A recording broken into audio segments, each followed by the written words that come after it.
Vamos a dar un pantallazo general al tema, mostrando ejemplos de aproximaciones nada más, porque es un tema muy amplio que me entendería mucho más de la clase. Pero bueno, eso tampoco es una gran excepción en el curso, de que lo vamos a ser muy selectiva de los problemas. Vamos a comenzar por decir que la biogeografía, bueno, es el estudio de la que está organizada espacialmente en el espacio geográfico la diversidad biológica y a través de ello de los procesos que han generado y mantenido dichos patrones. Tiene dos vertientes principales, aunque claramente están fuertemente interrelacionados, que son una de tipo histórica, evolutiva, donde la dimensión del tiempo es fundamental, y otra más ecológica. Vamos a ocuparnos principalmente de la segunda, que como acabo de decir, las referencias cruzadas son importantes. La distribución geográfica actual de la especie, por supuesto, nos remite a varias cuestiones. Una de ellas es que la especie es producto de un proceso que llamamos especiación, de modo que en la distribución geográfica de las especies cercanas existe información útil sobre el contexto en el cual se produjo la especiación. La referencia a la geografía del espacio, al tema de la formación de las especies, es muy importante. Pero bueno, una distribución geográfica de una especie está, por supuesto, condicionada por sus características ecológicas. ¿Qué capacidad tiene la especie para ocupar y explotar distintos ambientes, recursos en el medio, en un sentido muy amplio? ¿Sí? Y eso incluye también la presencia o no de las especies con las cuales se interactúa, por ejemplo compite o por tener otras interacciones que condicionan su presencia y su éxito. Y también tiene una fuerte influencia de la historia, no solamente el proceso de formación de la especie, que la condiciona a su punto de partida, sino más en general qué historia ha tenido la especie y la región que ocupa. Allí hay dos aspectos clásicos que siempre están presentes en las discusiones sobre la historia geográfica, que es lo que se llama la vicarianza. La vicarianza es la formación de áreas, la fragmentación de áreas. Por ejemplo, a nivel de especies, está muy vinculada a la especiación alopátrica, especiación geográfica. Pero más en general, el hecho de ser están fragmentadas y hay barreras y límites al intercambio entre. Pero también existe dispersión, existe la capacidad de colonizar nuevos ambientes, nuevas regiones. Y son como dos. El primer aspecto de la vicarencia es más conservador y la dispersión es más oportunista, más cambia un poco las condiciones. Estos términos muy generales. Ya desde el siglo XIX, comenzando con sus predecesores, pero también muy importante la obra de Darwin. Recuerda que la obra de Darwin principal, El origen de las especies, dedica 2 capítulos a información geográfica, dónde se encuentran las especies, en particular cómo están distribuidas las especies y más en general los grupos, conectados taxonómicamente y para Darwin, por supuesto, fuertemente vinculado con lo anterior, conectados filogenéticamente, es decir, del parentesco evolutivo. ¿De acuerdo? Y después, Alfred Russel Wallace, el mismo que co-descubrió de manera independiente el concepto de selección natural, para paralelo con Darwin, que escribió un libro sobre biogeografía, que después y sigue siendo muy importante. Estas son las principales regiones biogeográficas. Hay variantes en esta clasificación, hay subregiones, pero estas son significativas y van a encontrar referencias a ellas todo el tiempo. Por ejemplo, en las Américas recuerden que la región neotropical, cuyo límite con la región neártica básicamente son los desiertos del norte de México, el sur de Estados Unidos, el suroeste de Estados Unidos. ¿Sí? La región neártica, que tiene históricamente mayores conexiones, de hecho, con la región paleártica, estamos a través del proceso de Bering, en tiempos recientes por lo menos, y con la neotropical.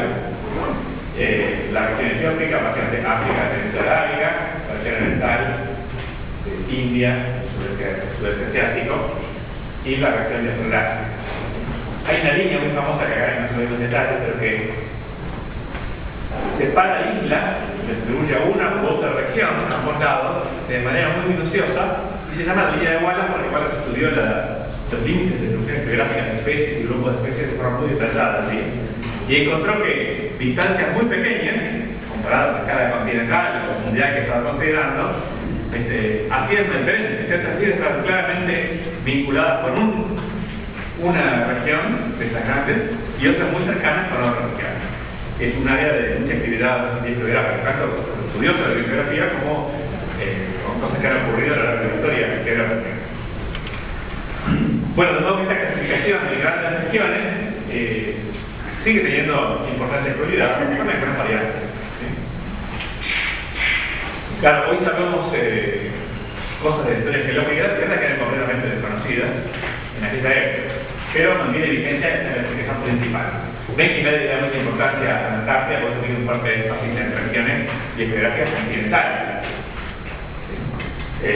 Las regiones marinas que también existen llevan otra clasificación que va un poco por otro lado. ¿Qué sabemos de la historia de la Tierra? Muchísimas cosas, pero en particular que los continentes no han tenido una posición estática a lo largo del tiempo, sino que ha habido un proceso de deriva continental y, en términos más modernos, la tectónica de placas es la dinámica que está detrás de esa derivar de los continentes a lo largo del tiempo. En particular, ¿sí? Si tomamos punto de referencia del Triásico,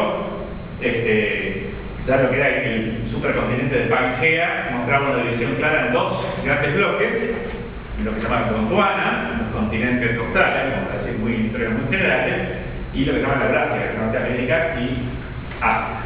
Bueno, Eurasia, Norteamérica y Eurasia, ¿cierto? Bueno, sabemos que la fase previa de Pangea, que todo esto estaba básicamente unido, no es tampoco la primera. Hay evidencias de historias de fragmentación y reconexión anteriores a esa fase de Pangea. Evidencias geológicas, ¿sí? Pero por conveniencia y porque está fuertemente asociada a la historia de la vida sobre la Tierra, sobre todo de los organismos que dejan registros fósiles, principalmente metasuarios, tomamos como referencia comúnmente Pangea y seguimos hasta adelante. Entonces, cargamos más adelante. En el Triásico tenemos estas dos supercontinentes, los continentes gondwanicos sobre el sur y los continentes boreales, Europa y Asia, y América del Norte. Lo importante es que estas regiones, las grandes regiones que vimos en el mapa anterior, actuales, ya están básicamente representadas aquí. Por ejemplo, la India es un continente originalmente del sur, que luego termina ligado a Asia, pero mantiene buena parte de su originalidad biológica, de su diversidad peculiar, de sus organismos y grupos particulares a partir de esa historia. Bueno, grandes etapas entonces, separación en dos grandes supercontinentes, Gondwana y Eurasia, luego una historia de progresiva fragmentación muy conocida y particularmente estudiada en los continentes del sur porque han pasado muchas cosas. Sí, hay una secuencia bastante conocida. Noten por ejemplo que aquí en el Cretácico ya se separa la India del resto de Gondwana, alrededor de África y Madagascar, ¿sí? Pero se mantienen conexiones entre África y Sudamérica, así como a través de Australia, de Antártica, de esos continentes, sobre todo Sudamérica, con Australia o Australasia en general. ¿Sí? La separación de África y Sudamérica es realmente importante. Acá está ilustrado en el Paleoceno, tiene más de 60 millones de años. Y noten también que, si vamos a tener detalles, al cambiar la posición de los continentes, cambian los patrones de circulación de las masas oceánicas, las grandes corrientes oceánicas, y eso influye enormemente en el clima. Vamos a poder considerar algún ejemplo particular más reciente. O sea que los patrones de circulación oceánica, aunque están esquematizados, tienen consecuencias muy importantes, no solamente las barreras que representan las masas oceánicas para los organismos terrestres, sino el clima que se asocia a esos patrones de circulación. Para poner un ejemplo mucho más reciente, hace 20 y tantos millones de años, se abrió realmente la conexión entre Tierra del Fuego y Antártida, y eso permitió la corriente y circunvalar Antártida, que fue el evento principal que contribuyó a desencadenar los ciclos glaciares. ¿Sí? Mientras estas aguas someras y no había un verdadero patrón de circulación circumpolar, no se desencadenaba el ciclo de glaciaciones que caracteriza los últimos 5 millones de años aproximadamente. Porque sí, estos cambios en la circulación de las aguas influyen muchísimo en el clima. Bueno, la biogeografía cladística se basa con pequeñas dos cuestiones. Uno, el fenómeno de la bicarianza, la fragmentación, tanto a nivel de formación de especies, geográficamente, especies alopátridas, por especiación clásica, como a escalas mayores, a escalas continentales. De hecho, un ejemplo que vamos a ver aquí, y no es casual, es la aplicación de la llamada biogeografía cladística, basada en sistemática filogenética, a taxones de los continentes australes, porque esa historia de fragmentación sucesiva de continentes gondwanicos ha sido un buen modelo para tratar de ver a nivel filogenético una historia de fragmentación de taxones en línea con la historia geológica, ¿de acuerdo? La biogeografía cladística se basa en los llamados cladogramas de área. ¿Qué son los cladogramas de área? Fíjense, esto es una filogenia, un cladograma, tratando de relaciones filogenéticas, pero, peculiaridad, no tenemos aquí taxones, grupos taxonómicos, especies o grupos mayores, sino regiones. ¿Cómo sucede esto? Bueno, en realidad son dos etapas. Se hace una filogenia de un grupo de organismos, en este caso grupos marsupiales recientes, y luego se sustituyen los nombres de los taxones de interés, las unidades de interés en la filogenia, por los nombres de las áreas que ocupan. ¿Sí? Y obviamente no hay una relación genética y por tanto filogenética entre Australia y Nueva Guinea. Hay una relación en sus grupos marsupiales actuales, con dos clados más relacionados entre sí que con otros clados, y entonces se sustituye el nombre del clado biológico por el nombre del área en la cual está representado. Naturalmente pueden imaginar lo siguiente: si hay muchísima dispersión, esto es muy difícil de hacer y se vuelve arbitrario en el verano. Si hay una gran correspondencia entre grupos filogenéticos y áreas geográficas, entonces la sustitución es bastante natural. Y por supuesto, el arte está en elegir qué unidades taxonómicas tienen suficiente consistencia geográfica para poder ser reemplazados en este esquema por esas regiones. Después, esto se puede repetir con distintos grupos. En el caso de los marsupiales, que es el registro fósil importante, sabemos bastante bien que la biogeografía de los marsupiales fósiles incluye continentes los cuales hoy no están representados siquiera los marsupiales. Les da otra nueva perspectiva del asunto. Y bueno, eso era otro esquema que se podrá analizar de esta forma. Noten, por ejemplo, aquí que tenemos el área de Norteamérica, ya está representada como en dos partes de la filogenia. Es como si fuera esa área geográfica polifilética. Hay complicaciones y necesidades técnicas que están necesarias en este proceso de sustituir verdaderos taxones por áreas geográficas. Pero bueno, la metodología es tratar de construir cladogramas de áreas por repetición de este ejercicio, que está ilustrado con un par de ejemplos. Si hay mucha consistencia en los distintos resultados, taxón a taxón, se puede inferir con bastante confianza lo que será un verdadero cladograma de área por consenso. Y la técnica, hay varias, pero una de ellas es hacer un árbol de consenso. Bueno, acá hay otros ejemplos. Se presentan los mismos problemas que para consensuar árboles filogenéticos clásicos. A veces faltan taxones, acá faltan áreas, pero hay técnicas para ensamblar o compaginar un árbol de consenso a partir de resultados parciales. Hay distintas aproximaciones para eso. Si las unidades terminales coinciden, están todas presentes en todos los taxones, la técnica de árbol de consenso clásica, que ustedes conocen de curso, es suficiente. Si hay otras situaciones como esta, entonces los biogeógrafos han ideado formas de resolver el problema. Este pensamiento biogeográfico cladista está muy vinculado con el pensamiento cladista filogenético en general, ¿de acuerdo? Formas de ensamblar áreas. Y por supuesto, al igual que en el caso del análisis biogenético clásico, hay aproximaciones que no siguen la receta cladista, sino otras aproximaciones. Pero esto es importante para nosotros. La elegimos en parte también porque como hemos usado el método de simpatia filogenética, de parsimonia, para estudiar filogenias, para ilustrar el problema del análisis filogenético, lo usamos acá también para ilustrar esta cuestión federal. Otra cuestión es que, como bien sabemos, en esta época lo sabe casi todo el mundo, la diversidad biológica está estructurada en el espacio de una manera que no parece ser al azar. Acá vamos a mostrar varios ejemplos de eso para hacernos una idea. Acá tenemos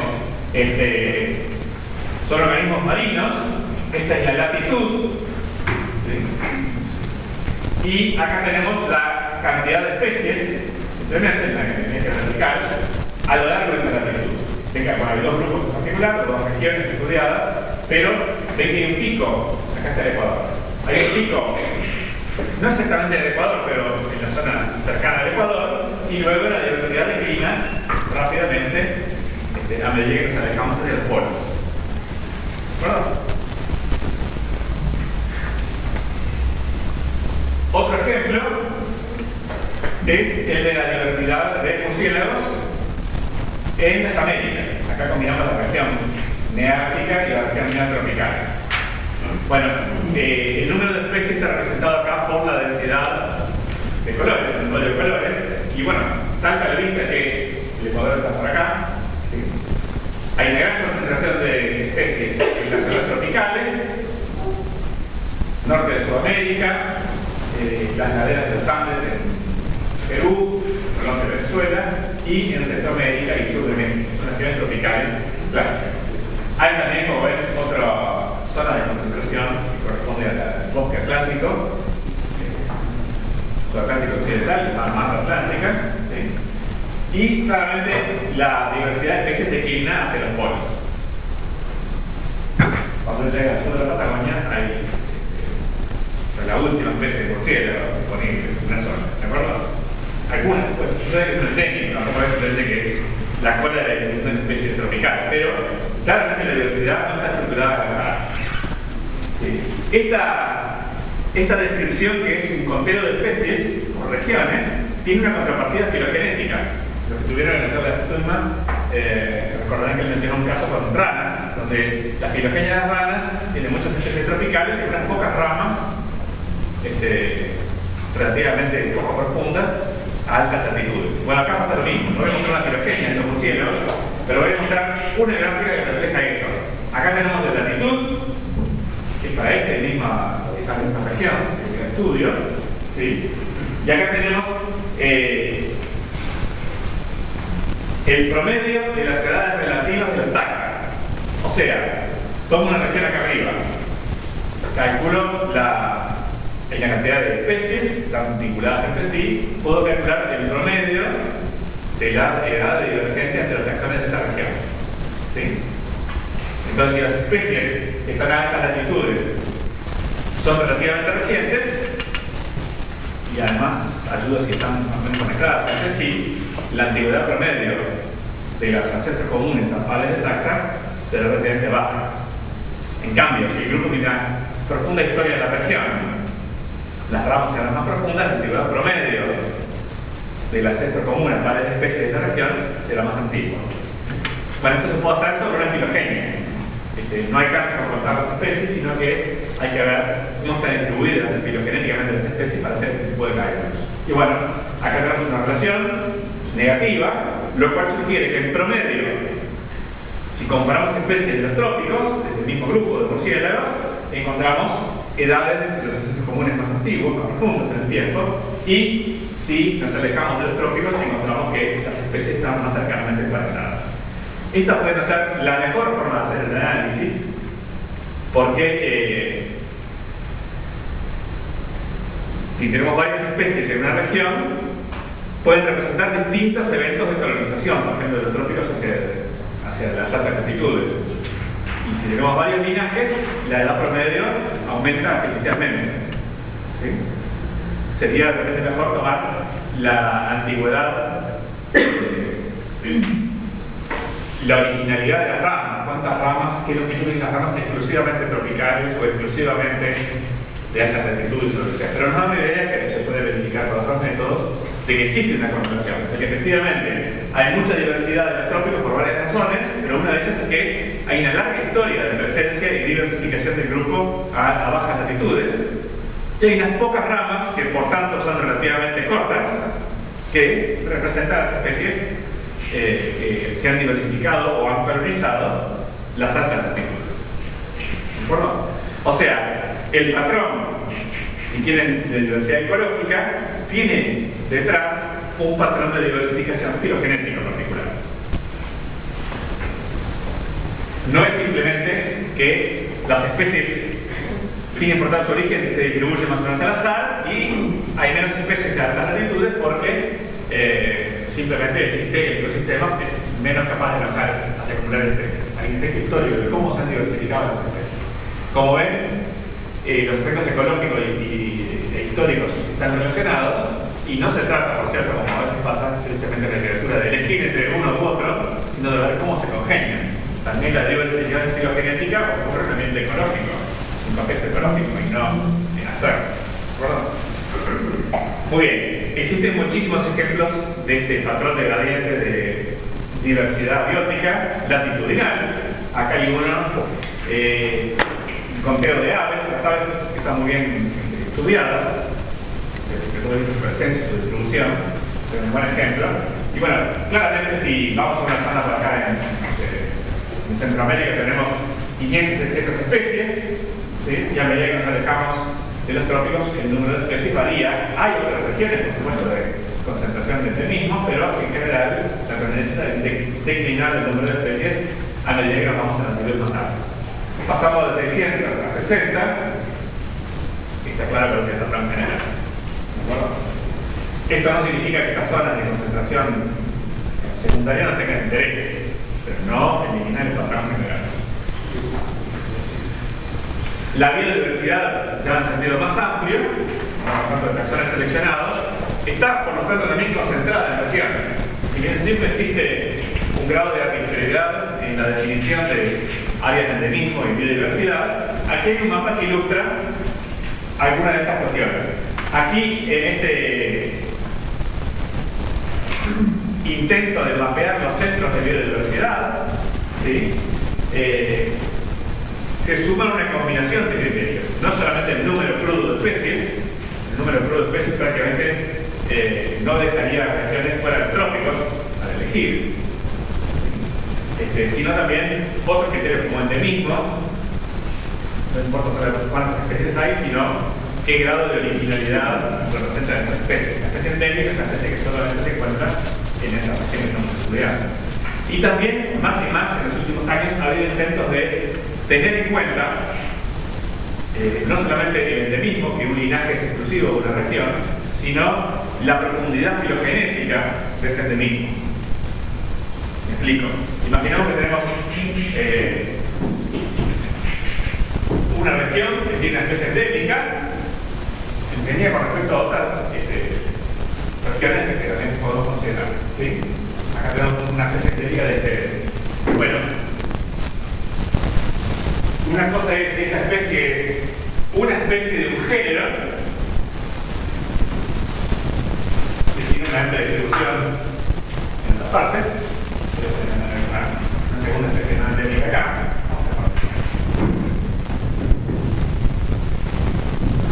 Y otra cosa es si esta misma relación, esta misma endémico, representa una familia. O sea que es una especie endémica, es la única del grupo de la región, pero el nivel de conexión con el resto de la diversidad biológica, el primer punto de conexión, es a nivel filogenético más alto. Bueno, eso representa una mayor contribución de esa área a preservar o contener, representar la diversidad biológica. La tendencia es tener en cuenta el patrón filogenético y no solamente contar que hay una especie endémica. Para volver a ejemplo de la Patagonia, tenemos acá el llamado monito del monte, que es el único marsupial de un gran grupo de marsupiales cuyos parientes más cercanos están en Australasia. O sea, están más emparentados ciertos marsupiales de Australasia que las comadrejas de Sudamérica. Se entiende que esa especie endémica representa una mayor contribución a la diversidad biológica rural que, por ejemplo, sin despreciar y respetar una especie de miotis, de murciélago, que es un género que tiene amplísima representación. Hay muchas especies cercanamente conectadas a esta, aunque sigue siendo técnica de región patagónica. ¿Entienden? Bueno, entonces estas cuestiones no son solamente conteos, sino endemismos y ponderar la tendencia que está también en ponderar ese endemismo en función de qué significa, qué nivel de originalidad biológica o de unicidad biológica tiene ese linaje. Todo eso importa y contribuye a esta y otros intentos de mapear los centros de concentración de diversidad. Por ejemplo, la región de Chile Central, la región de zonas boscosas de Chile Central y Austral, no se libra de este mismo si fuera simplemente el número de especies. Seguro que no. Seguro que no tiene competencia con la mata atlántica brasileña o las regiones tropicales. No entendí que creo que quisiste decir con el endemismo y los... Bueno, una especie endémica es una especie exclusiva de una región. Sí, pero no entiendo que va con las relaciones filogenéticas. Claro. Filogenéticas del endemismo. Bueno, vamos a decir un ejemplo. Bueno, en Patagonia hay una especie, hay varias, pero una en particular, efectivamente, endémica del murciélago del género Myotis. Ahora, si sigo esa línea filogenética, conecta con el resto de los Myotis, que tiene una amplia distribución y representación en muchas partes, incluyendo las Américas. ¿Sí? Quiere decir que la distancia filogenética que tengo que recorrer para encontrar parientes, los primeros parientes más cercanos de esta especie endémica, es relativamente corta. ¿Sí? En cambio, en el caso del monito del monte, en el Romicius, la distancia que tengo que recorrer es mucho más larga y de hecho los parientes más cercanos son de otra familia, de grupos de marsupiales cuyos demás representantes están en Australia y Eurasia en general. Y la distancia filogenética y también geográfica en este caso que tengo que recorrer para encontrar los parientes más cercanos de este monito del monte es mucho más profunda que el caso del murciélago. Entendemos que en algún sentido el monito del monte su preservación mantiene una mayor significación del punto de vista filogenético, la diversidad biológica. Sigue siendo una especie en cada caso, pero una es más única, más divergente del resto de las especies. Su caída representa la mayor pérdida en términos de la diversidad filogenética total, aunque sigue siendo también una especie. ¿De acuerdo? Y siempre proviene de un género que fue previamente, o sea, tuvo amplia distribución geográfica. No, eso varía mucho. En el caso de este monito del monte, no se conoce exactamente, pero se ve que es un relicto en Sudamérica y una conexión bastante antigua de grupos marsupiales entre Sudamérica y Australia. Y esto no es una locura, porque en Patagonia hay, por ejemplo, un fósil de monotremos, pariente de monotremos actuales.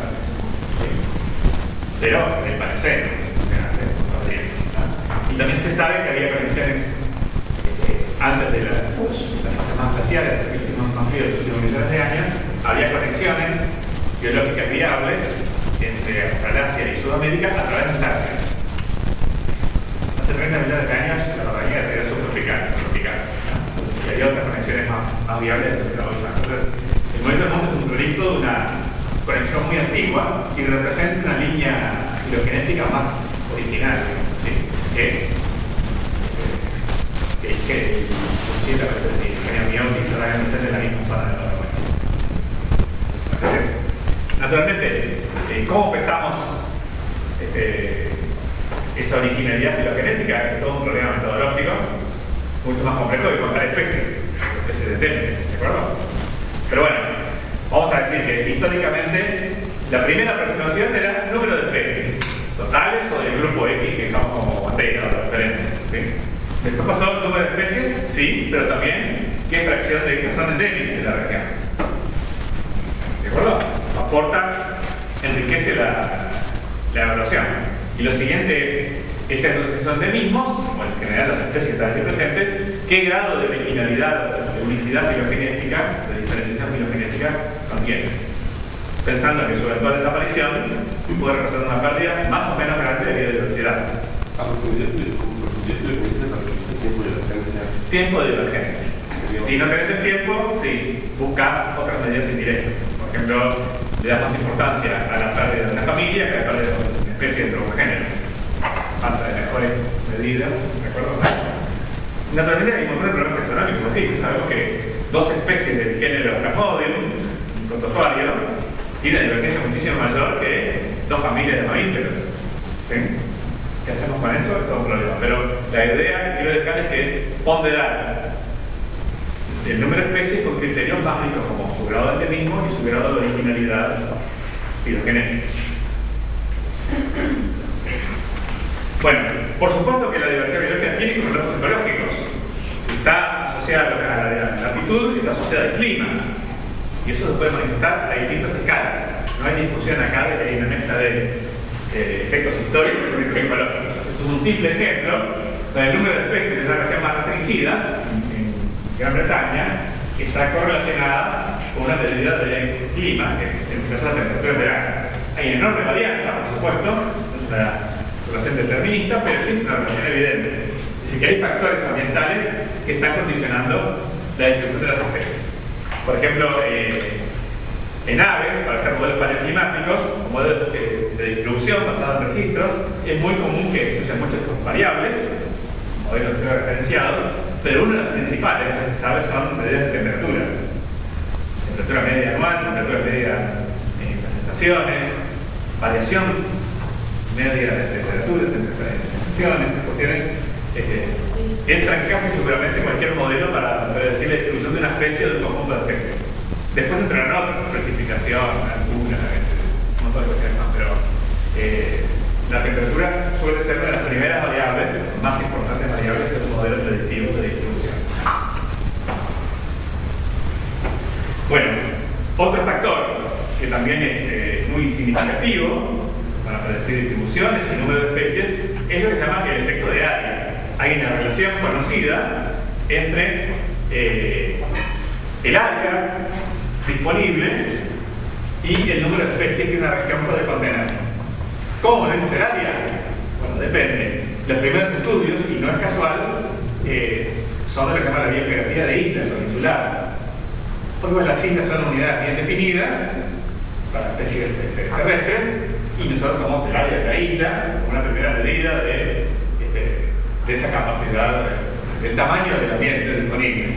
Después se pasa por ambientes y afinar mucho más. ¿Tá? Pero acá tenemos un ejemplo: número de especies, escala logarítmica, y área, también escala logarítmica, de un conjunto de islas del Caribe. Y bueno, lo que se ve es que efectivamente las islas más pequeñas contienen menos especies, el grupo de interés, que acá no sé cuál es, que las islas más grandes. Ese es el efecto de área. Este efecto ya fue detectado por Wallace, de hecho, y fue motivo de muchos estudios. En particular, vamos a ver ahora el modelo, esquemáticamente el modelo de biogeografía insular de MacArthur y Wilson de la década del 60 del siglo pasado. ¿Pero eso tan así, o por ejemplo, si vos en un área como más chica que sea tenés muchos ambientes distintos, podés tener, yo que sé, muchas especies diferentes taxones, y aún así no se va a respetar esto de que, bueno, en este cuadrito van a estar tanto? Bueno, efectivamente, por ejemplo, si vos miras acá, algunas de estas regiones son enormemente diversas por una combinación de factores. Por ejemplo, porque allí, en las laderas de los Andes tropicales, hay una gran cantidad de ambientes ordenados altitudinalmente. Además de estar en una región tropical, tenés una gran variedad de ambientes estructurados, con mayor diversidad. ¿Está bien? De hecho, a veces en estudios dicen, bueno, antes de afirmar que los trópicos tienen más diversidad que regiones de otras latitudes, habría que identificar los biomas para esas ecorregiones y qué áreas disponibles tienen. ¿Sí? Si la Amazonia tiene 20 veces más superficie que las Pampas, entonces es esperable que tenga mayor cantidad de especies. Además, está reproduciendo la diversidad, la riqueza estructural que tienen las áreas también influye. Pero una primera aproximación es medir el área. Eso puede ser de una región o puede ser de un ambiente. Bueno, entonces, esto es un patrón, es una constatación, una secuencia empírica, con variantes de que mayor área permite mayor cantidad de especies. Y esto se ha visto de muchas maneras. Por ejemplo, cuando se fragmentan hábitats y se transforman en parches más pequeños, se constata frecuentemente una caída del número de especies. Quiere decir que una especie, para persistir, no necesita solamente tener un ambiente disponible, un ambiente apropiado, sino que también ese ambiente tiene que tener determinada capacidad de carga poblacional, de determinado tamaño, para que la población sea viable. ¿Entienden? Como se habla de áreas protegidas y proteger ambientes, aquí en Uruguay la discusión es muy primitiva, incipiente, por lo tanto un poco primitiva a veces. Dice, bueno, precisamente de dunas, dejo 50 hectáreas en el Polonio, alcanza 50 hectáreas, dependerá mucho de la especie. ¿Sí? Seguro que 50 hectáreas de un excelente ambiente, o sea, totalmente prístino, no es lo mismo que 5.000 hectáreas del mismo ambiente. Y cuando las especies se pueden alojar, hay un efecto de área bien conocido. Y lo mismo también un efecto de continuidad, que 5.000 hectáreas en un parche tiene una capacidad de carga de retención de especies distintas que 5.000 hectáreas en 20 parches, cada uno por lo tanto mucho más chico. Eso afecta mucho la capacidad de carga. Pero el efecto de área es uno de los principales que aparece tempranamente en cualquier estudio. Así como para ver la distribución de una especie, donde puede vivir o podría vivir, las temperaturas y los factores climáticos y muy generales aparecen enseguida como factores importantes. Bueno, en el número de especies, el efecto de área es uno de los primeros que va a aparecer en cualquier análisis. Bueno, McArthur y Wilson, en un trabajo clásico, una monografía clásica, intentaron producir un modelo sencillo, explicativo de este efecto de área. Y tomaron el caso de las islas, para estudiarlo. Es un caso muy interesante desde el punto de vista incluso anecdótico, porque Wilson es un entomólogo y quería trabajar con McArthur, que era un brillante, joven psicólogo matemático. Y entonces lo que hizo fue, en un sabático, se dedicó a estudiar un año en CAI, que tenía matemáticas, para poder hablar en el lenguaje más o menos inteligible con McArthur. Bueno, el resultado fue bueno, después de esta monografía clásica. La idea es la siguiente, que nosotros tenemos que el número de especies presentes en un área, en una isla, depende de este modelo. Después veremos en qué medida se puede extender su aplicación. Imaginemos una isla y queremos saber o poder estudiar el número de especies que puede alojar. Bueno, en este modelo, el número de especies es un equilibrio. Interesante que es un equilibrio dinámico, no estático, o sea que las especies entran y salen, pero oscilan en torno a un punto de equilibrio entre dos cosas.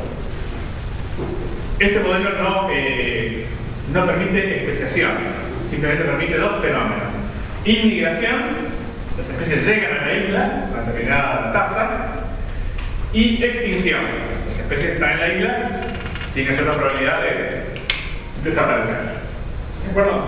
Entonces, bueno, acá tenemos un clásico modelo con dos procesos contrapuestos. Uno que aporta diversidad, potencialmente aporta nuevas especies, y otro que elimina especies. ¿De acuerdo?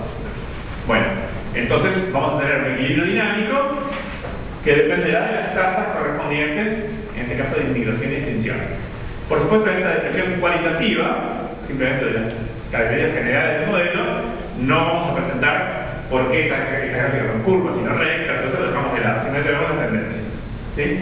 Quiere decir que la idea de este modelo es que el número de especies de la isla X es un equilibrio dinámico de una zona donde los aportes de nuevas especies por migración, en promedio, tienen su contrapeso, se ven contrabalanceados por la eliminación de especies por extinción. Entonces, el número de especies se mantiene en ese equilibrio dinámico. Aunque las especies se recambien, el número se mantiene.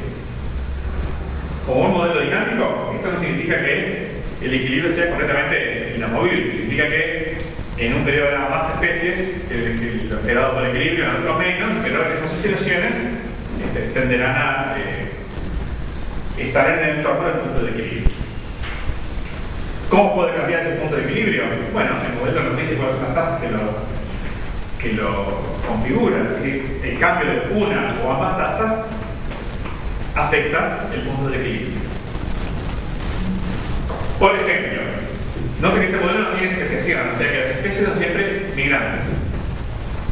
Es un modelo donde hay una fuente de especies, somos un continente, y una isla que es un simple receptor de especies. Y las mantiene, las extingue, pero localmente, pero no genera nuevas especies. Rápidamente el modelo por ejemplo se ha ampliado para considerar que si hay una nueva especie, no importa si surge por especiación o si viene por inmigración, aporta uno a ese punto de equilibrio, ¿de acuerdo?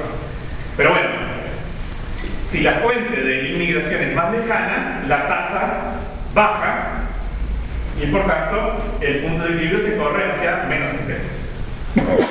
Hay un corrimiento de tanto hacia acá. Entonces en este modelo la tasa de inmigración, la probabilidad de inmigración depende de la distancia de la fuente. ¿Sí? ¿Y de qué depende la extinción? Bueno, depende del tamaño de la isla. Ahí está metido el efecto de área.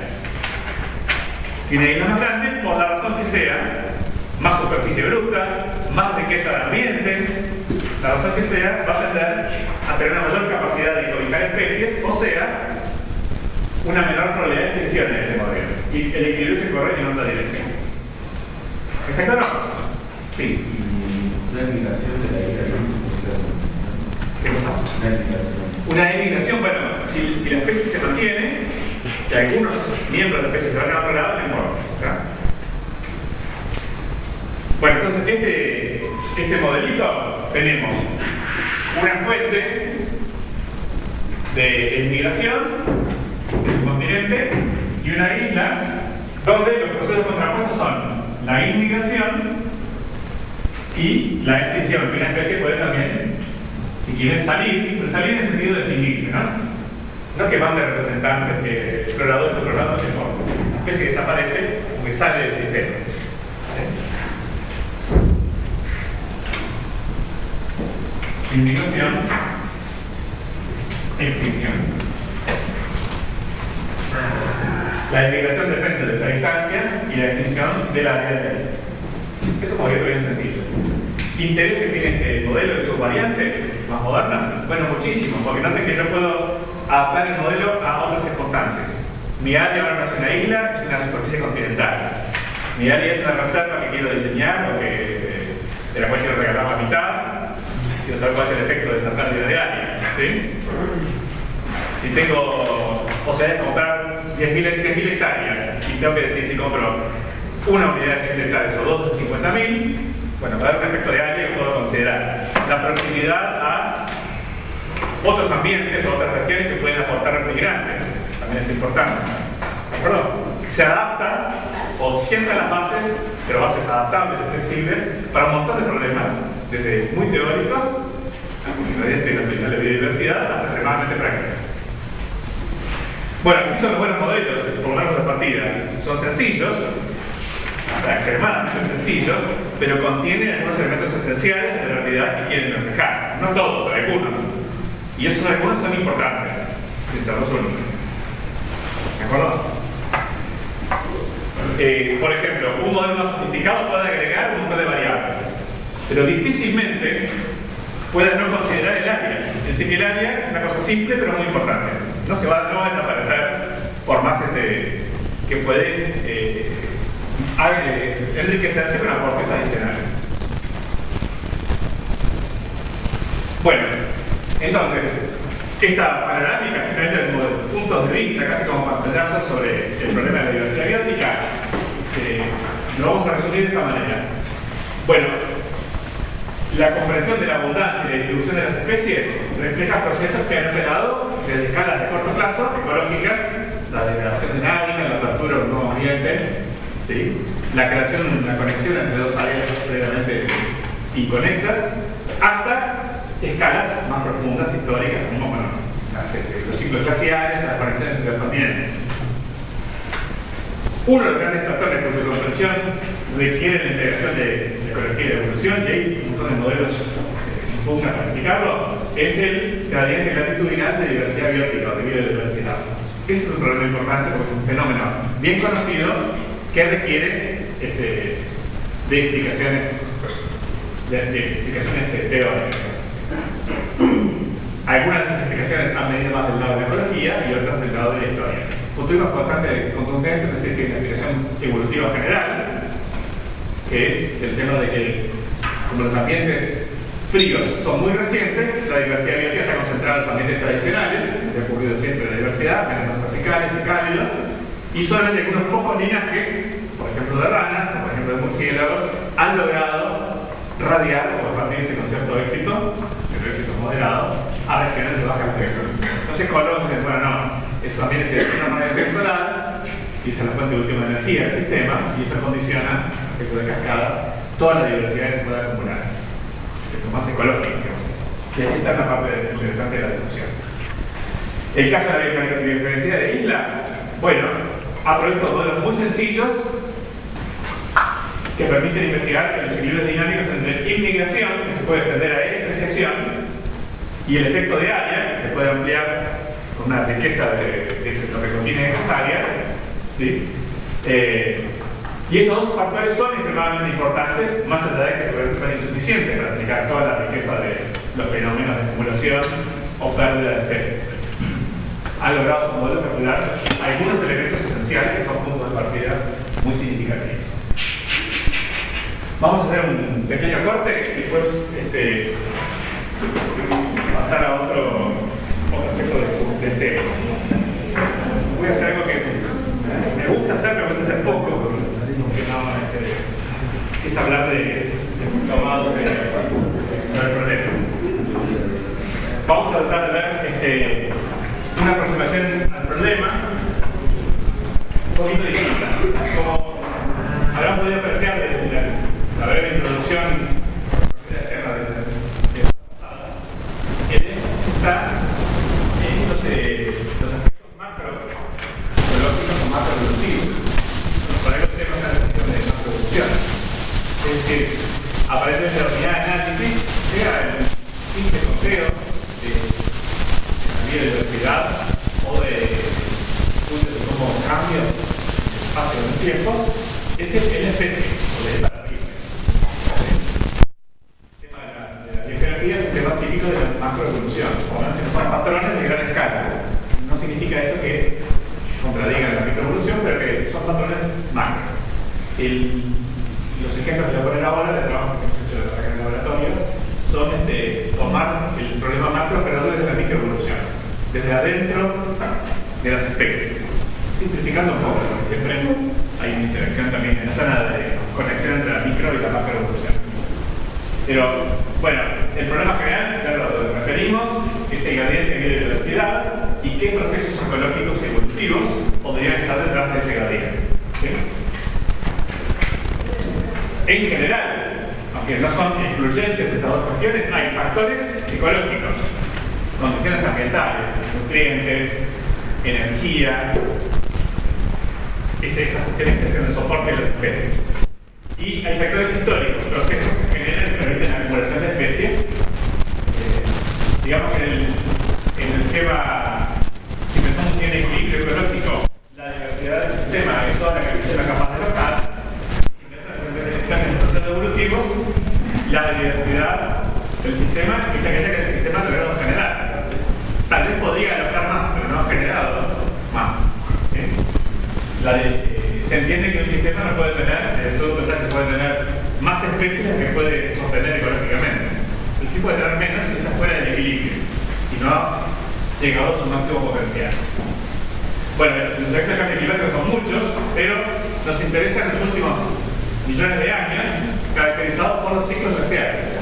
Ustedes noten que hace unos 20 millones de años se formó la corriente circumpolar antártica y eso desencadenó un cambio climático necesariamente global, sí, muy significativo, pero un necesariamente no es lineal, sino cíclico. La formación de los nuevos ciclos glaciares. En los últimos 2 millones de años, recuerden que el cuaternario también tiene que ser distribuido por el neógeno. Ahora,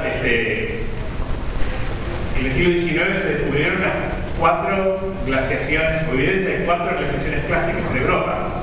Bueno, hoy se sabe que son más o menos 20, o más de 20, ¿sí? Y la periodicidad de esos ciclos glaciares e interglaciares es más o menos unos 100.000 años. ¿Sí? Quiere decir que esas 4 fueron ciertas, pero son 4 de muchas más que se han ido documentando más recientemente. Bueno, el efecto más evidente de los ciclos glaciares es que en las fases glaciares ha habido grandes masas de hielo que cubrieron buena parte de los continentes del norte. Buena parte, no todos. Por ejemplo, en Norteamérica, si quieren ir al grueso, todo Canadá estuvo cubierto de hielo. Por razones que no tienen nada que ver con la política actual, pero buena parte de Estados Unidos, incluyendo Alaska, estuvieron libres de hielo. Cosas así. Y por lo tanto es evidente que muchas especies que hoy viven en altas altitudes provienen de refugios al sur o especialmente al norte. Sabemos que en buena parte de Canadá, que hoy viven, no sé, 15 especies de ratones, ninguno de esos tiene chance de sobrevivir hace 30.000 años. Porque no vivían debajo o encima de 2 kilómetros de hielo. No hay que hacer muchos estudios para darse cuenta de eso. Bueno, hace 18.000 años se produjo aproximadamente el máximo glaciar en Norteamérica, y allí estaban todavía conectadas 2 grandes masas glaciares, una a lo largo de la costa y las montañas del Pacífico y otra cubriendo buena parte del resto del continente. ¿Sí? Ven que buena parte de Alaska estuvo sin glaciar y buena parte de Estados Unidos también. También había masas glaciares a lo largo de las montañas. Sierra Nevada, pero es una masas principales. Bueno, estas áreas fueron seguramente recolonizadas desde refugios, lugares capaces de sostener a las especies fuera de esas regiones. ¿Dónde? Bueno, potencialmente en muchos lugares. Los más obvios, al sur o al norte de la mesa glaciar, pero también hay la posibilidad de un refugio costero en regiones hoy sumergidas. Bueno, mucho más discutido que todo esto es la teoría de refugios en los trópicos. Pero justamente es una de las regiones donde más énfasis había en aplicar la teoría de refugios como fuentes de retención y generación de diversidad. ¿Cuáles son los problemas para aplicar la idea de refugios en los trópicos o en las continentes del sur? En las zonas glaciares, en las continentes australes, en la Antártida, que para los últimos miles de años básicamente este partido no lo juega. Más antiguamente había un clima más favorable y Antártida cumplió un papel importante de conexión entre Australasia y Sudamérica. Pero para esta etapa, Antártida no existe. A lo largo de los Andes hubo masas glaciares, pero muchísimo más limitadas que en los hemisferios norte, y no solamente en el trópico. En toda Sudamérica, en los países australes, las glaciaciones fueron mucho más modestas en extensión. La hipótesis de refugios, para precisarlo ahora, es esta: que en las fases glaciares del Cuaternario no te quedamos ciclos glaciares, ¿no? El ciclo tiene cada unidad tiene una fase glacial y una fase interglacial. Es un ciclo, ¿de acuerdo? Bueno, en las fases glaciales, según esta hipótesis, fragmentaron la selva tropical. Climas más fríos, fragmentación de esa selva. También hay hipótesis sobre cambios en la pluviosidad. Pero bueno, el cambio de clima, fragmentación de la selva es la hipótesis clásica. Las especies se refugiaron en parches o refugios, en el nombre. Allí se formaron diferentes especies, en sección geográfica clásica. Un comentario colateral: uno de los principales proponentes de la teoría de refugios para aplicar la diversidad de aves en la Amazonia es un alemán llamado Jürgen Hafer, y Hafer generó su teoría y estudiaba uno de los viejos medios conocidos, Ernst Mayr. Hafer, un representante de teoría de refugios, también en los 60, fue Pablo Bassolini, San Pablo, pero estudió Mayr en Harvard, ¿de acuerdo? La idea es que los refugios son oportunidades para formar especies, la precisión galopante de la clásica, y la expansión de la selva la restauraron pero con una diversidad enriquecida, acumula especies generadas en distintos refugios. Eso implica no solamente una reconexión, sino superposición de especies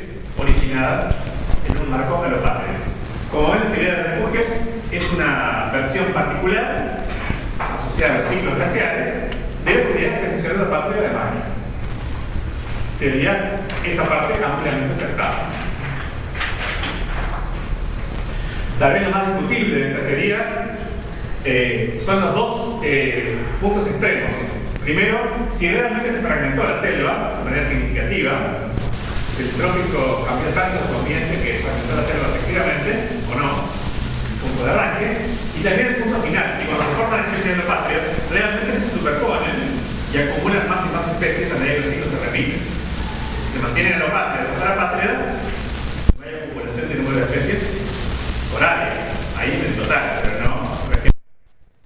Así que esos son los puntos más debatidos de la cuestión. Bueno, hay muchísimas razones por las cuales esta teoría ha sido muy discutida. Una es que en la fase de entusiasmo, los refugios propuestos para distintos grupos de organismos, mariposas, aves, lagartijas, trabajan aves, panzolín, lagartijas, un tal Brown trabajó de mariposas, no coinciden entre sí. Son efectos generales de atracción y expansión de la selva. Las especies ligadas a esos eventos tendrían que haber generado, haber estado asociadas a refugios más o menos comparables. También los paleoclimatólogos no están de acuerdo en este punto de qué pasó con la selva en estas teorías. Hay como dos escuelas y no han logrado ponerse de acuerdo. La primera en la Corte de la Haya para llegar a un panorama más o menos concordante. Vamos a decir una cosa en detalle, un cierto detalle. En los bordes de la Amazonia, sobre todo en las laderas de los Andes, hay evidencia de cambios altitudinales asociados al ciclo climático. ¿Sí? Ustedes saben que cuando hay variaciones en altura, laderas montañosas, los cambios climáticos se magnifican mucho, porque se traducen en movimientos de zonas ecológicas altitudinales. Y bueno, no en vano hoy, algunos de los mejores lugares donde se conocen cambios de distribuciones de especies y conjuntos de especies con el cambio climático actual son las montañas de California. Los lugares donde hay mucho movimiento también son las altas latitudes, los tipos polares y los subpolares. Bueno, entonces, hay evidencia de cambio climático asociado a cambios en la flora, pero no está claro si eso provoca la fragmentación de la selva para radical en parches o si simplemente son pequeños desplazamientos y cambios de composición interna sin una verdadera fragmentación. No es que a la misma evidencia uno diga no vean negro. Ven lo mismo, pero lo interpretan, lo extrapolan a toda la Amazonia de manera diferente. Bueno, otros, como digo, sugieren que se han mantenido básicamente intactos, con pequeños cambios en los márgenes y pequeños cambios de composición. Bueno, hay esto para que queden contenactas de distintas aproximaciones generales. ¿Sí? La de Casper fue la clásica, fue mapear distribuciones de aves y las zonas de concentración de especies o subespecies y también correlacionarlas con factores ecológicos como pluviosidad, para ver si hay zonas más fáciles de mantenerse como selváticas en las etapas menos favorables del clima. Casper es un análisis clásico y tengo muchas especies en ciertas zonas que además coinciden con zonas de alta pluviosidad, apuesto que esas zonas se mantuvieron a pesar del ciclo climático, mientras que otras pueden haber desaparecido. Como selva, ¿no? Bueno, acá vamos a más genética poblacional, ¿sí? Y la idea que es muy sencilla son aplicaciones que discutimos en la primera parte del curso. Microevolución. Fíjense, si hubo un refugio, más allá de todos los detalles, de mínima planteamos que hubo una fase de retracción de las especies a ese refugio o refugios y que cuando el clima mejoró hubo una fase de expansión. Para un genetista de poblaciones, retracción y expansión son como llamadores a fenómenos de cambio poblacional que se pueden estudiar genéticamente.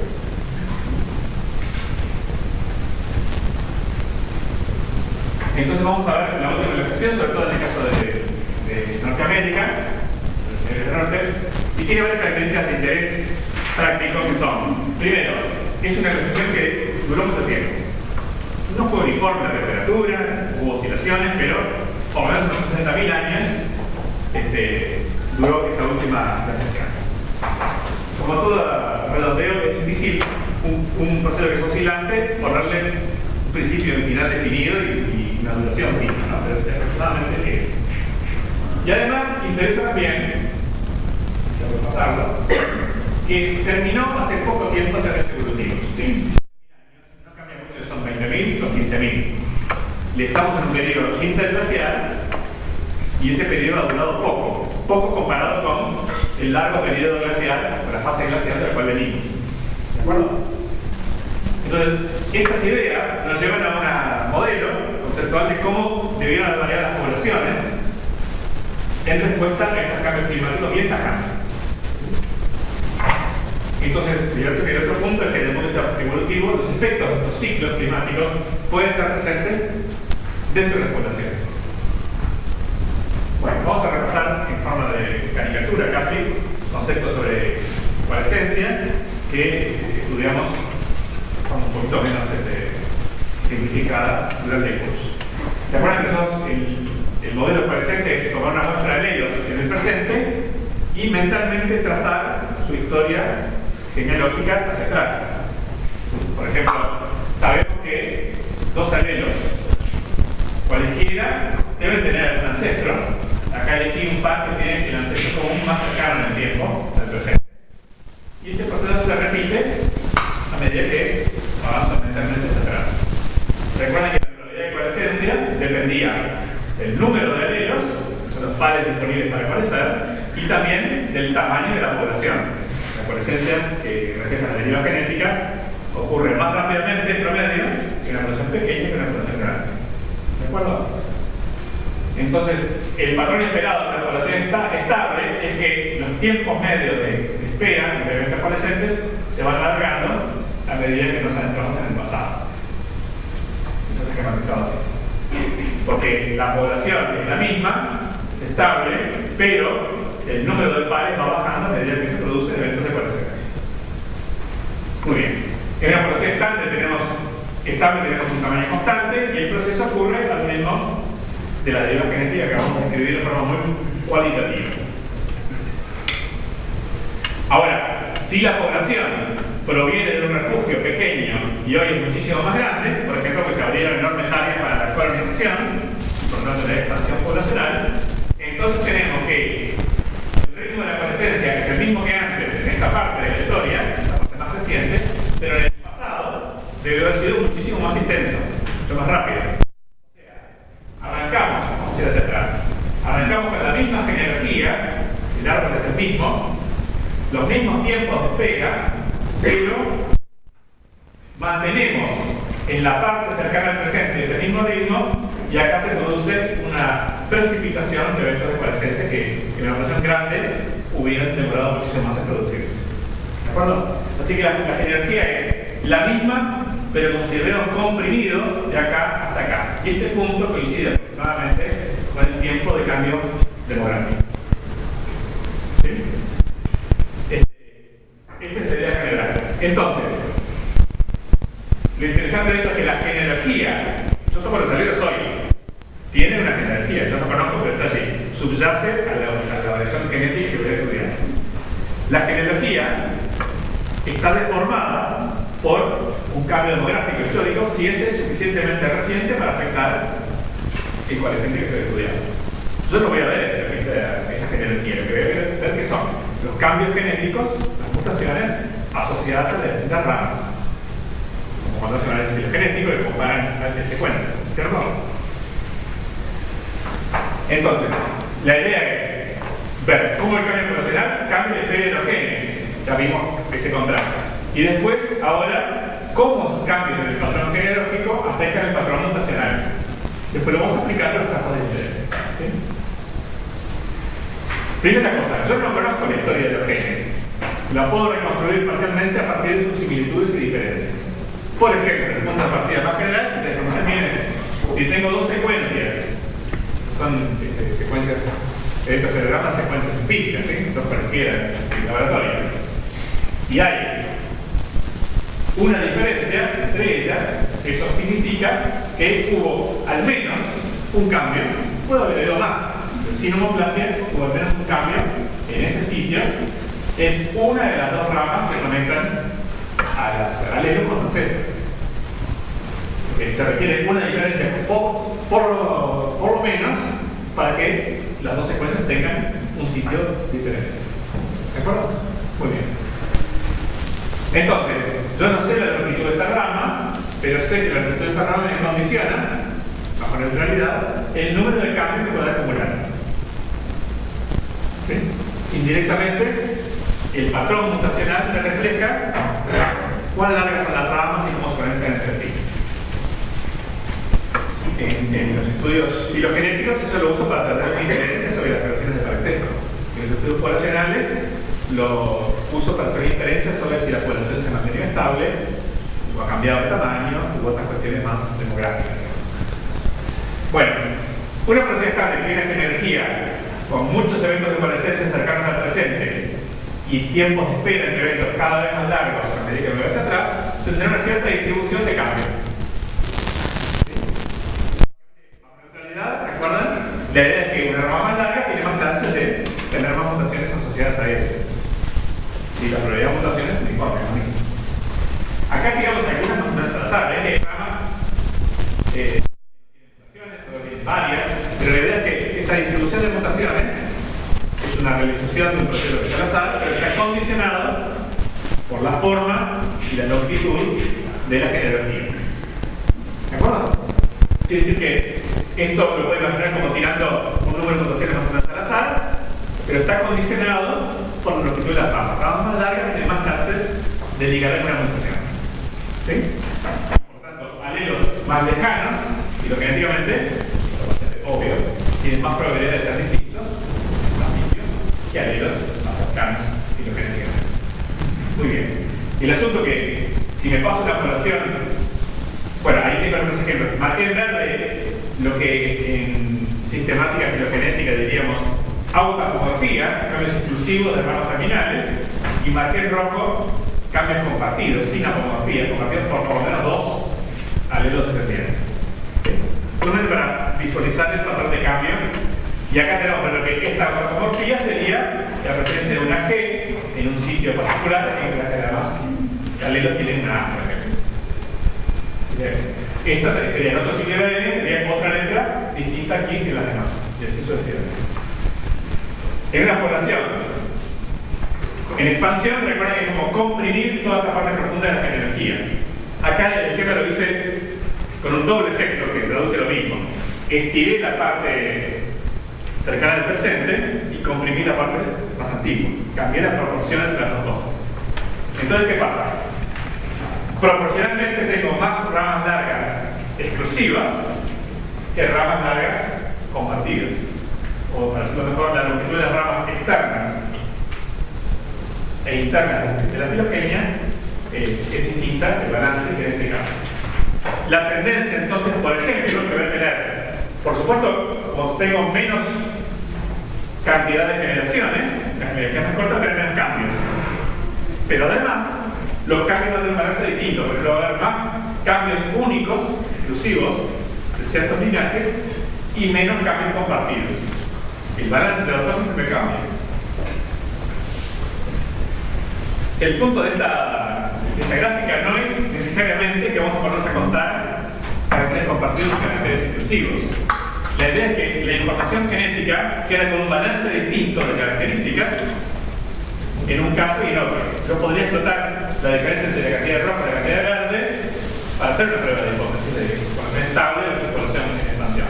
Hay otras técnicas más sofisticadas que hacen otro espectro, pero la base es que el cambio demográfico cambia la forma de la energía y la forma de la energía condiciona la distribución de mutaciones, el número y distribución de mutaciones.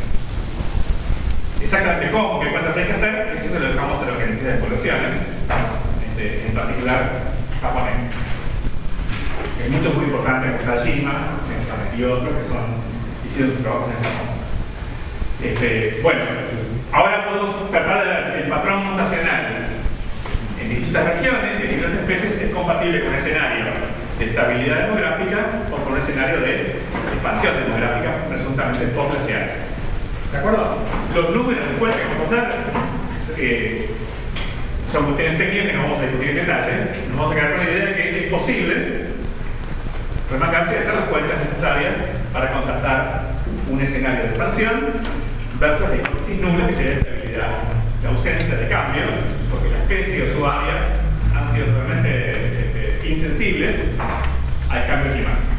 ¿De acuerdo? Muy bien.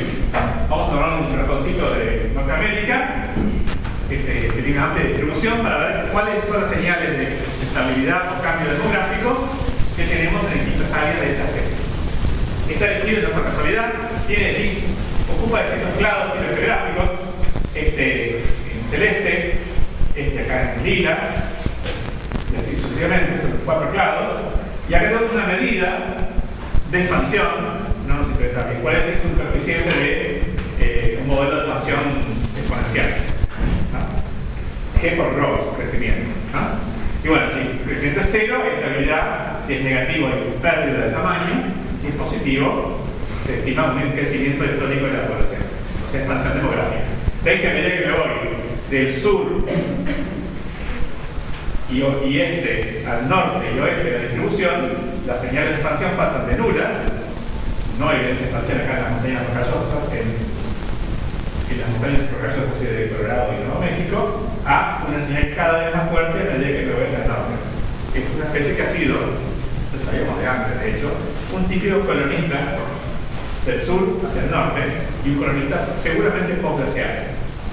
Hay detalles que acá no están discutidos, como por ejemplo el hecho de tener clados geográficos distintos nos habla de posiblemente una fragmentación anterior. Pero bueno, cada clado, según su ubicación, ha respondido al cambio climático en la zona que ocupaba o ocupa hoy. ¿De acuerdo?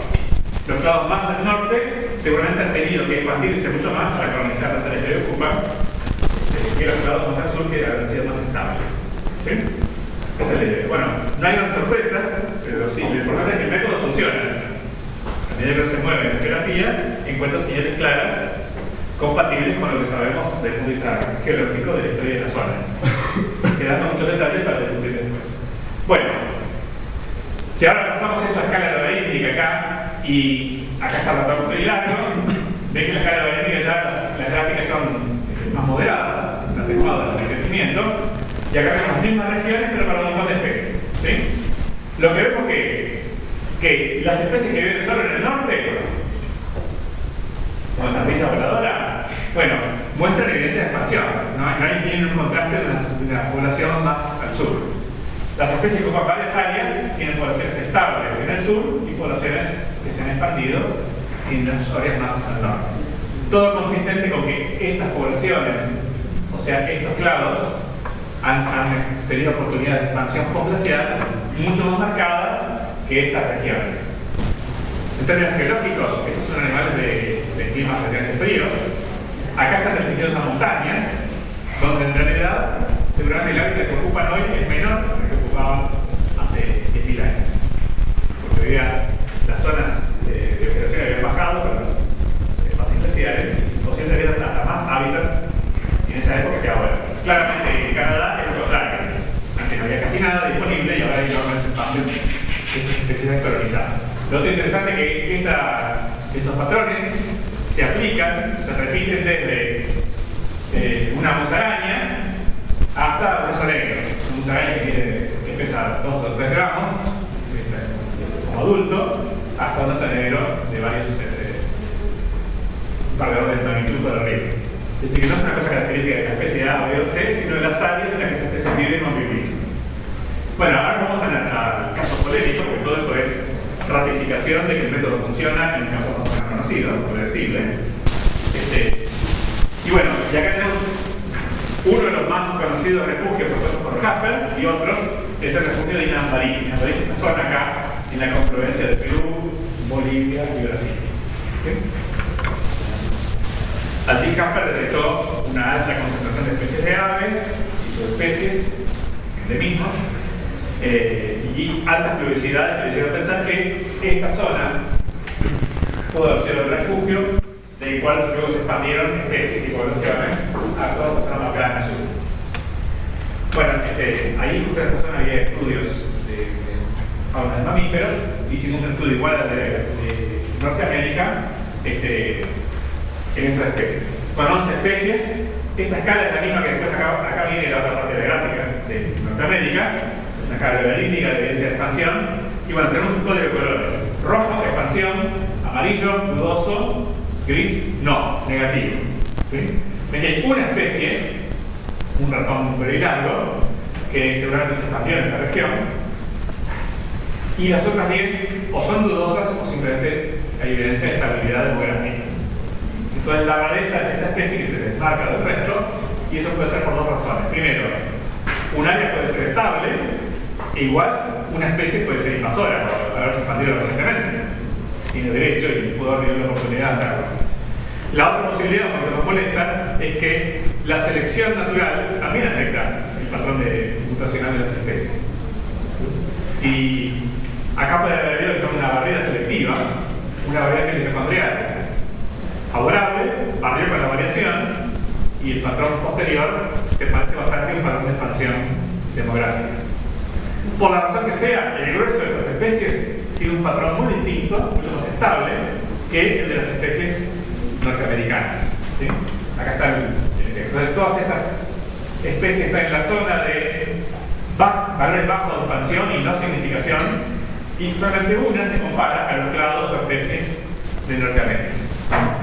¿Esto qué significa? Que esta zona de Amazonia o no fue sitio de un refugio con expansión importante de poblaciones, o tiene una historia mucho más mixta, con especies que han permanecido estables, algunas que han tenido algunos efectos del clima moderados, y solamente una que tiene un interés particular. Un colonista que invadió la región por su cuenta más recientemente, o cuyo daño cambiar se refiere a un proceso no neutral que modifica el patrón de variación. Pero es bastante bien claro. Bueno, entonces tenemos en Norteamérica un patrón consistente con lo que sabemos del mundo geológico, y en Amazonia bastantes dudas sobre por lo menos la fuerza y la idea de refugios de escape, por lo menos en esta región. Note que el trópico es grande y es una pequeña zona de la Amazonia. ¿Sí? Y bueno, la excepción a la regla puede ser un colonizador reciente, por su cuenta, digamos así, no acompañado por otras especies, o algún caso de apartamiento de la neutralidad de las especies. Bueno, con este trabajo publicado, como decimos en la National Geographic, que voy a hablar para recorrer la Patagonia, dice, bueno, fuimos en el norte, estuvimos con el sentido que yo sí estuve de Naranja, pero tenemos figurado, ¿no? En el análisis de datos, estuvimos en la Amazonia, que me conozco por las fotos, y queremos ir a Patagonia, pero hay que hacer trabajo de campo porque no hay datos. Logramos convencerlos y hicimos un trabajo de campo correspondiente. Ahora estamos con los análisis genéticos comparables. La región, que básicamente esta que está acá representada, hay tres macroambientes, ecorregiones a la más amplia escala, sin distinciones sutiles, que son el bosque andino, la estepa patagónica y lo que se llama Montex, la formación que continúa luego hacia el noroeste hasta el noroeste argentino, Salta. Bueno, son los ambientes que están distribuidos así. También sabemos que hace 20.000 años aproximadamente, esta era la extensión de las masas glaciares en la región. O sea, una masa considerable, pero muchísimo menor a cualquiera de las grandes masas glaciares conocidas en el hemisferio norte. Por ejemplo, note que buena parte de la Patagonia y Tierra del Fuego estaban libres de hielo. ¿Qué ambiente exactamente ocurrían ahí? Es un problema un poco distinto, pero no había una masa de hielo como había en Canadá, por ejemplo. Y además, esta línea punteada roja es el borde de la plataforma continental atlántica. Y bueno, en los máximos glaciares, los niveles del mar descendieron, y sabemos que todo esto estaba expuesto en la Tierra expuesta por encima del nivel del mar. De modo que, en superficie por lo menos, lo perdido por la masa glacial seguramente se ve compensado por lo ganado por la exposición de la plataforma continental. Seguramente vamos a un cambio de distribución de ambiente, ¿no? Pero ven que el escenario es muy distinto del de Norteamérica. Las secciones mucho más moderadas y también la oportunidad de nuevos ambientes disponibles que hoy ya no existen más en el caso de la plataforma continental. Bueno, hay una forma formal que el gradiente latitudinal de diversidad, por supuesto, tiene esta distribución, y los gradientes ambientales, los macroambientes, grosso modo tienen esta distribución, de estepa a bosque, y en el caso de la parte norte de la Patagonia del monte, estepa a bosque. Unos estudios necesarios. Y acá tenemos un par de cosas. Bueno, no voy a discutir en detalle de esto, pero lo pueden ver luego. Hay especies que tienen un único clado filogeográfico en toda la Patagonia y más allá aún, o sea, rebasando la Patagonia. ¿Sí? Y algunas de esas especies tenemos que tienen evidencia de expansión topográfica típica, como la que encontramos en otras áreas. Otras tienen quiebres filogeográficos en esta región, entre el norte de Patagonia y el sur de Patagonia. Y otras tienen un quiebre filogeográfico que separa la isla grande de Tierra del Fuego del continente. El quiebre filogeográfico que acompaña esta geografía, y después lo que queremos ver es si alguna de estas unidades, sea la especie toda o algún clado, tiene evidencia de expansión. Bueno, acá tenemos básicamente en verde son las especies que tienen evidencia positiva de expansión. Este G es el mismo G del trabajo anterior, que reconozco que es misterioso de dónde sale de la información genética. ¿Sí? Valores altos indican una idea de que hay una expansión poblacional importante. Y si están en verde, pues son significativos esos valores. Y si hay varias especies que tienen un único clado en la Patagonia que son candidatos a haberse expandido geográficamente en algún momento en el pasado. Después pudo haber sido eso. Y otros han permanecido estables, lo que también es interesante. Algunas de estas especies, por ejemplo, estas dos, son especies que viven sobre todo en el norte de la Patagonia. No es impensable que se hayan retraído en la fase glacial y hayan colonizado la región en tiempos relativamente recientes. Pero eso es una especulación. Otras están en toda la Patagonia, como esta región que existe absolutamente en toda la región. Inclusive ahora se conocen en Tierra del Fuego. Las especies fragmentadas también tienen algunos clados que se han expandido y otros que no. En algún sentido es mixto y se parece más a lo que encontramos en Amazonia que encontramos en Norteamérica. Porque no hay una señal consistente que todas las especies del sur de tal latitud muestran expansión y pum. Es mucho más variado el patrón.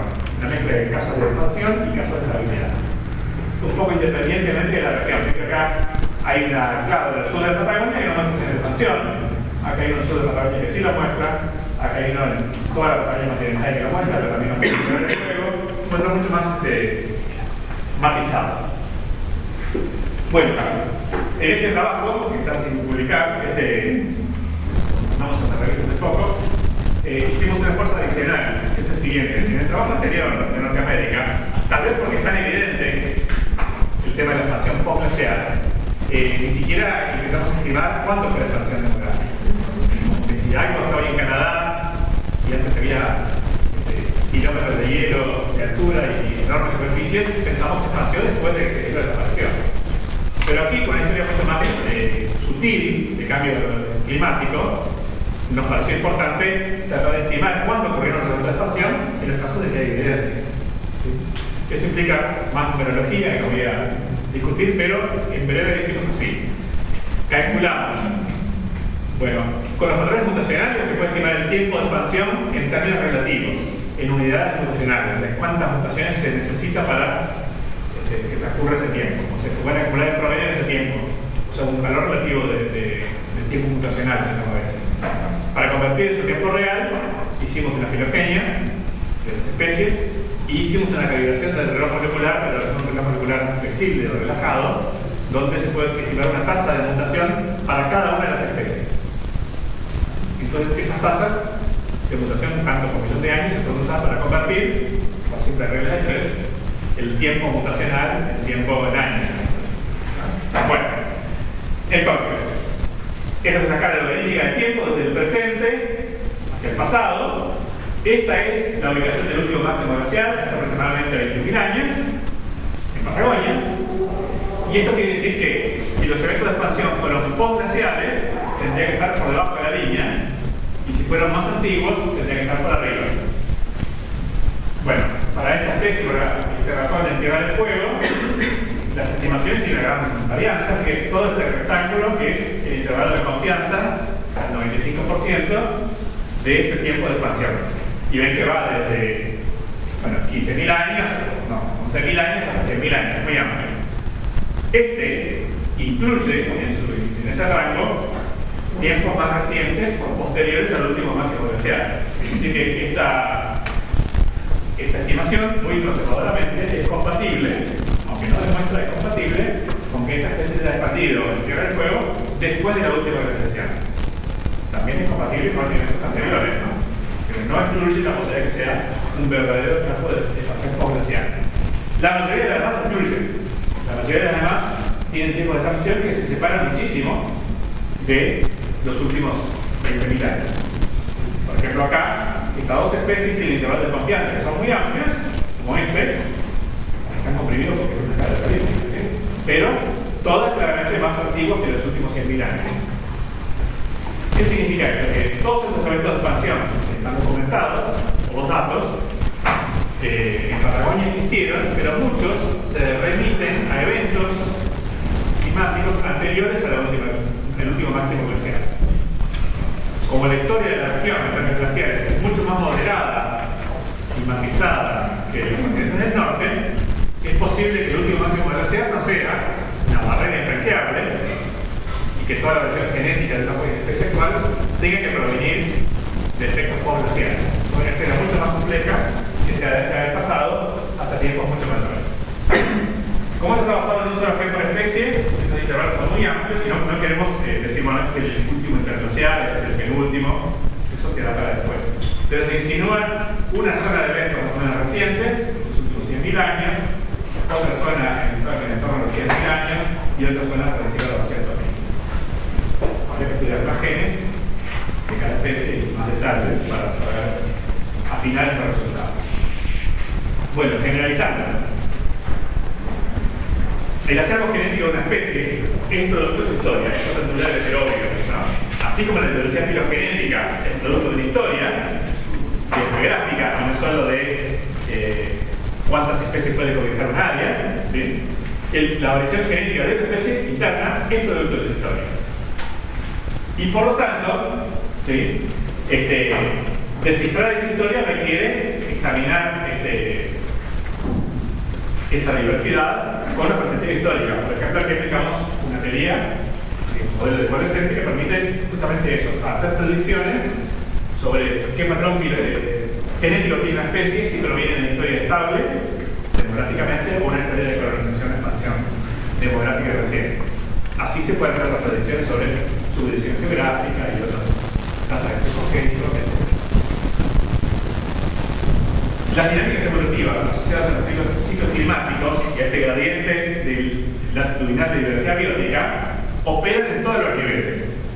La única razón, aparte de que me gusta, claro, dar este ejemplo personal, es porque aplicamos enfoques microevolutivos de dentro de las especies a problemas que clásicamente se han enfocado desde el nivel de las especies para arriba, macroevolutivos. Y los dos enfoques son buenos, no hay contradicción entre ellos. Pero el punto es que los mismos procesos climáticos y ecológicos en general a lo largo de la historia que han afectado la diversidad filogenética y el nivel de las especies y el número de especies por área también afectan las poblaciones que esas especies comprenden, de modo que afectan cosas como cambios demográficos en las poblaciones y los patrones genéticos y filogeográficos. Hay como una unidad de estos procesos que transcurre desde la población y la variación génica de las poblaciones hasta los ecosistemas y el gradiente de diversidad biológica. Y con esto terminamos este tema que, como ven, es un simple pantallazo con gran problemas de la vida